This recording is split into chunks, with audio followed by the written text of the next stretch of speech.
我买了 iPhone 13 Pro 的福利机。那为什么要跟大家分享这故事呢？最主要是因为这福利机后来我退货了，对，我退货跟退款了。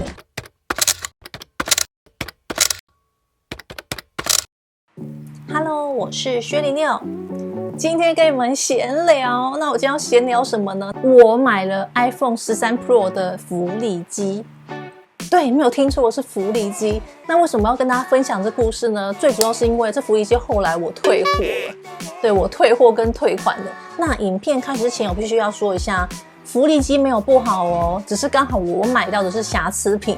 我相信一定还是有很多人入手到就是状况非常好的福利机，然后以非常漂亮的价格购买到。那只是因为我本身就是一个很容易买到瑕疵品的人，我连买个隐形眼镜。一盒里面，它如果是月抛2个，就会有1个是坏掉的。我不知道为什么，我觉得我是个超级容易买到瑕疵品的人。那如果呢，你对这主题有兴趣，或者呢是你考虑在网络上买福利机的话，你可以看一下我今天分享的影片哦。那影片开之前，先订阅我的频道，还有追踪我的 IG 哦。切入重点，为什么我要买 iPhone 13 Pro 的福利机？因为呢，我的前身的手机呢是 iPhone 7 Plus， 是一款真的非常旧型，已经年代很久远了，我已经用好多年，整台手机的状况呢已经不符合现在我的需求了。光是拍照跟录影，整个画面呈现都已经不是我要的了。以及呢，最近它超级会闪退，甚至开启相机要来自拍的时候呢，相机会呈现黑屏的状态，没办法拍照。对，就是这些问题太严重了，所以呢，我就决定买新的手机，因为我连桌机、笔电、iPad， 甚至到手机全部都是 Apple 的，所以想当然，我下一台手机我一定还是买 Apple 啊。9月呢 ，iPhone 15呢就要上市了，所以我觉得这时候要是我买 iPhone 14的话，有点不太划算。就是以那个价格来讲的话，我就觉得好像有点吃亏的感觉。所以呢，我就上网爬文，发现其实13 Pro 跟14 Pro 功能差不多，只是差在动态岛的部分。所以我就决定，那我就买13 Pro 吧。不过后来发现13 Pro 竟然停产了，对，它停产了。那我要如何买到它呢？就发现有卖福利机，因为我看福利机的介绍，它有写说可能就是在展场里面，或者呢是些通讯行里面会展示那些机种。那我就仔细看一下网页上的叙述，手机外观呢至少有90%新以上，以及呢电池是100%，因为我看有些福利机呢，它的电池呢只剩下80几啊或90几等等，所以我觉得它电池还有100的话，这台手机真的非常的新耶，而且重点是它竟然还有原厂保固哦，不是一般电信行他们自己的保固，是 Apple 原厂保固，所以我就觉得这台手机还蛮值得购入的。那当初我买的价格呢是20080元，那因为我本身是觉得 Apple 的品管，我个人是蛮相信的，虽然是福利机，但是我觉得我可以接受。那我下单的时间呢是在4月28号礼拜5的下午的时候，它当天就出货了，真的非常的快。那题外话，你们现在看我手上拿这台呢是另外一台手机，是三星的 S23， 这一台真的我非常满意。我下一支影片就是要拍它。那我就回到重点，现在还是继续讲我福利机的故事。但4月28号当天包裹就出货了，4月29号礼拜6我有出去，到晚上的时候呢，我就确认我收到包裹。当时我收到包裹的时候，我是蛮开心的，原厂的外盒啊，然后充电线啊，都还保持的状态很好，以及我有到那个设定影片去看，没错，电池还是100% 这样子，就是一台外观啊跟整体感觉就是状况非常新的手机。那其实我就抱持着我终于换到13 Pro， 我太开心了。在晚上的时候呢，我就进行转移的部分，资料转移。那其实 iPhone 对 iPhone 资料转移的速度非常的快。礼拜6晚上基本上我没什么使用它，然后隔天礼拜天，也就是呢4月30号礼拜天，我当天就跟朋友有约，我就出去了。一大早我拿手机在用的时候，我就觉得怎么萤幕会突然闪一下，就大概0.5秒的黑屏。那我还想说，会不会是有点晃神，还是我看错等等。那我只记得那天就是大概发生过2次，白天的时候就会突然0.5秒，整个画面就是黑屏闪一下，之后立刻恢复正常。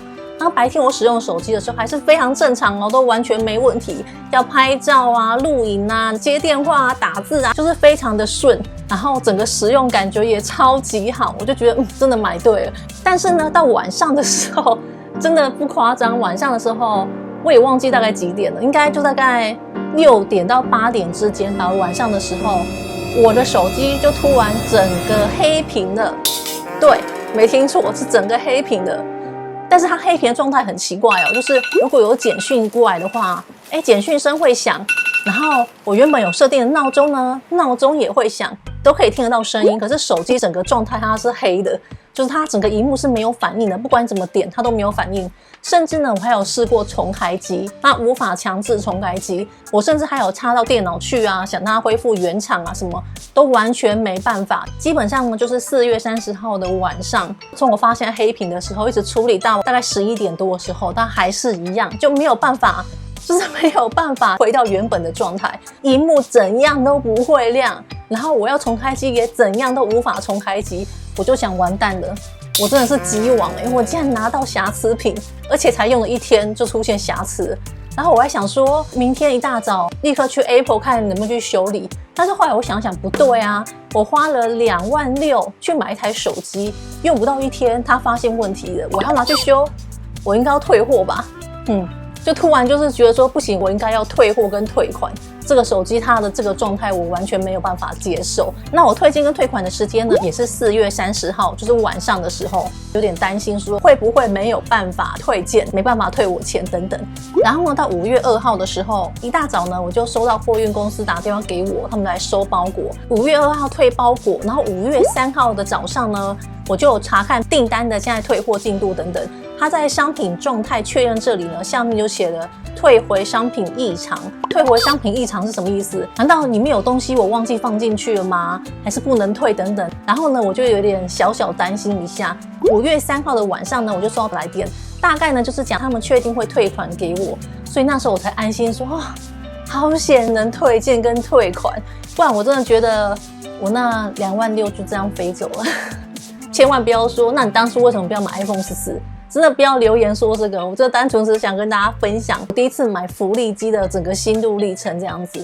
但是还好，我个人是觉得整个处理过程啊，我个人是觉得还算是满意的。他是5月3号跟我联络说会确定退款给你，那我知道5月8号呢才收到退款，大概1周的时间。那其实我觉得这样蛮快的。